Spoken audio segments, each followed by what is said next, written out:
depth of my knowledge is very specific to the 22q13 deletion and Phelan-McDermid syndrome. I'm not a biologist in general, so everything I know about this is pretty much self-taught to learn how to help with pushing the research agenda and to help my daughter. Your genome, when we talk about that, that's the set of chromosomes in your body. Your genome is an encyclopedia that contains instruction sets, and we'll dig into that some. The neurons in your system, each neuron in your body is a house, and we'll talk a lot about that metaphor as well. I talk in metaphors because I try to make it understand. I have to think about things, the scale that we're working on here when we're talking about what SHANK3 does within the cells of the body is very, very small, and I have to expand it out into something I know. And I grew up working on doing construction work, so for me it's a house. And then SHANK3 is a 2 and we'll talk about that metaphor as well. The things I'm going to talk about, not necessarily in this order, throughout, are the chromosome in general. What is a chromosome? How does it work? Then the 22q13 deletion. Then we'll get into the SHANK3 gene in particular and the protein it makes, the function that plays in the body, and so forth. And then I've got one of the main things we want you to walk out of here with is hope for the future. Because one of the things that we're really excited about this year is, for the first time ever, there's a lot of people in the research community who are very focused on the SHANK3 gene in particular, and we're making a lot of contacts in the community. And there's a lot of things going on that we want you to know about. And so the biggest walk away at the end is we've got a lot of hope for the very near future, that a lot of progress is going to be made that'll help our kids. All right, on the first chart here, what is a chromosome? In terms of breaking it down into something that we as parents can understand, the chromosome is just a very, very large organic molecule. If you remember from high school chemistry, one of the simplest molecules is water, H2O. That's probably the one chemical formula that everybody remembers. Well, a chromosome is just like that, except 10 million times bigger. So it's the chromosome is a large organic molecule like water. But instead of H2O, the formula for a chromosome would look more like C, 10 million, hydrogen, 100 million, and so forth. And so what the chromosome does is it's actually a code. It spells out, if you go through it and look at the specific the specific chemical piece there, the chromosome is this very large organic molecule is twisted into a twisted shape and then wound, twisted some more. Like when you take a phone cord. So I've got a picture of a phone cord over there. That's a good metaphor for the chromosome. When you take a phone cord and you twist it up, how it coils that first time and you get that nice loop, and then you twist it harder and it kinks again, and you twist it harder and it kinks up yet again. That's the way the chromosome is coiled up, so that it'll all fit within the cell nucleus inside our body. And so that the chromosome down at the chemical level spells out a 4-letter code, ACTG. These are known as base pairs. And so basically this encyclopedia inside your body speaks in a 4-letter language. Okay, that's just a little bit more complicated than the binary language that a computer speaks. You speak in 4 letters. These chromosomes contain a 4-letter molecular code, all twisted up and coiled together so it fits inside the cell nucleus. And in the end, these small biological organelles inside each of your cells interpret this code to do something with it. So here's what the 23 pairs of chromosomes in the nucleus of each cell of your body look like. They're ordered by size, as you can see in the picture in the lower right-hand corner there. The chromosomes are ordered by size, with chromosome 22 originally thought to be the smallest pair. We now know that chromosome 22 is actually a little bit larger than chromosome 21. So we really know it's kind of been misnumbered, but by the time they figured that out, a lot of textbooks had been written, so they never changed the number on it. So chromosome 22 is not quite the smallest, but it was originally thought to be so.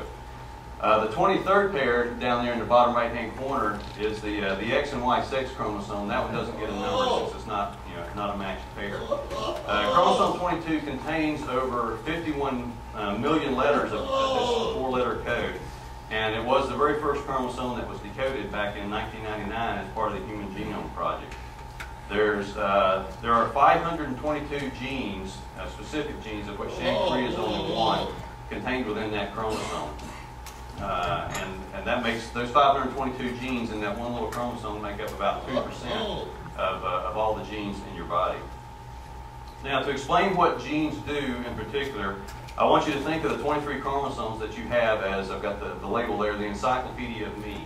all of the instructions that your body needs in order to make the different pieces of your body and to make those pieces function are contained in that encyclopedia. It's like a book sitting on a bookshelf containing a wide variety of useful articles on all kinds of things that your body needs to know in order to operate. Now I'm going to use that encyclopedia metaphor to kind of walk you through the rest of the genetics and biology that we'll be discussing here. 22q13 deletion now that is focusing in a little closer on the 22nd chromosome. This picture on the right hand side is called a pictogram of the 22nd chromosome. And you can see down near the end of it there, I've got the different areas of the chromosome labeled. I've got, for instance, the very tip end piece of the 22nd chromosome is called 22q13.33. And starting at the tip and coming and moving in from the tip, I've got the genes that you run into there numbered. Now, as you can see, SHANK3 is the 4th gene from the tip of the chromosome. That's the one that we have focused in that that scientists think is the primary causal factor of the range of symptoms that our kids are dealing with. Within that last little tidbit, that 22q13.33 area of the chromosome, it's about 1.4 million base pairs in there. This is not quite megabyte.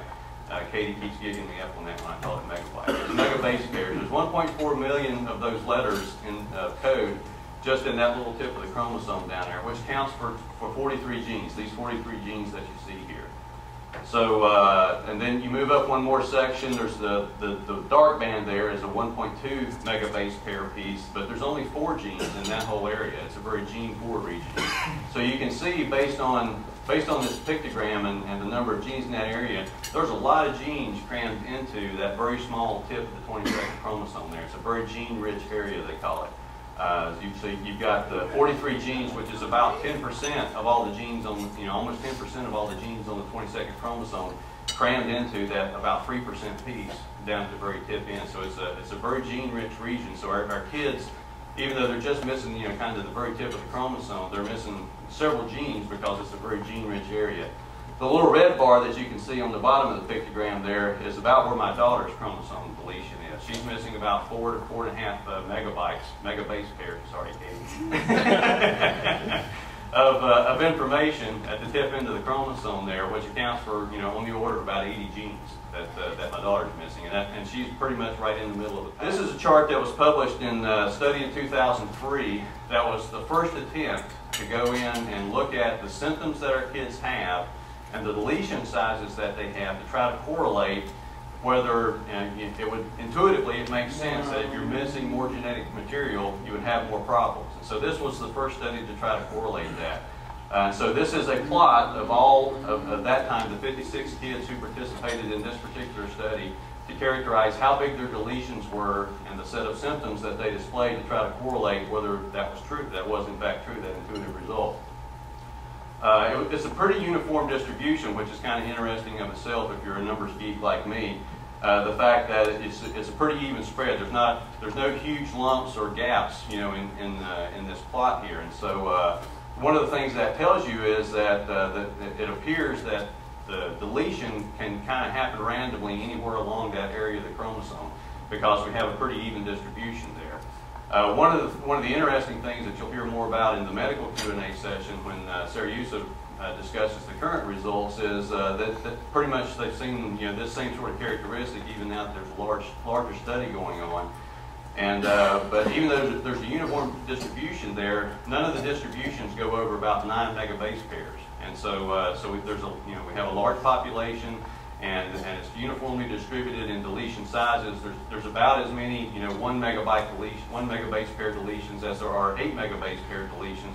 And there's actually, you'll see this afternoon, even a few more of the larger deletions, which is kind of counterintuitive. You would think that if you're missing more of the chromosome material, that would be have a bad effect on the person, and you would have fewer of those cases that have large deletions. But that doesn't seem to be the case. So it appears that this is kind of circumstantial evidence supporting the fact that SHANK3 is the really important one. And the larger the deletions get, it doesn't really make a huge difference. What does the 4-letter code in within the chromosome and the gene say? A 4-letter alphabet, using just the 4-letter alphabet, it's tough to say a whole lot.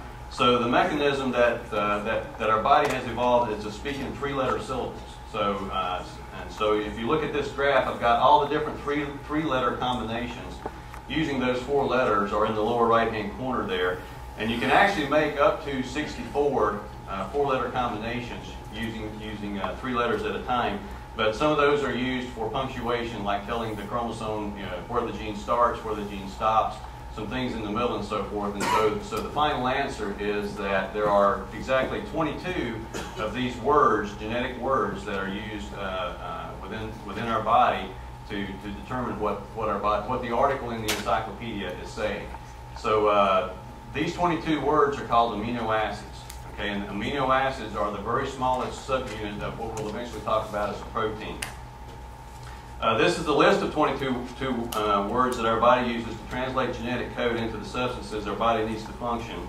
Most of these, you'll notice if you can read the names there, most of these end in an "ene" on the end, lysine, cortisine, so forth.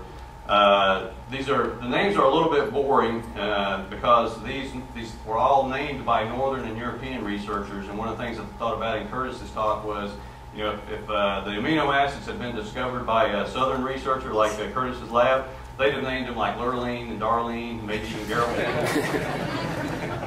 They'd have had a little more friendly names, but they're kind of dry as it is. So now most of these you've never heard of, but there are a few that have some personality that I'll talk about. The first one in the top block there with the Jurassic Park on it is lysine. That amino acid gained a little bit of fame because it's the one that the fatal one that they programmed the dinosaurs in Jurassic Park not to be able to make, so that they could theoretically control them, and we know how well that worked.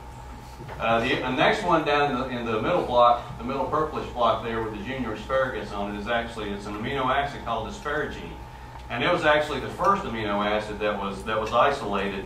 And it is actually found in the vegetable asparagus, and that's where the name comes from. And it's a thing that makes your bathroom smell funny after you eat asparagus for dinner, believe it or not. So not a lot of people get that one. Okay.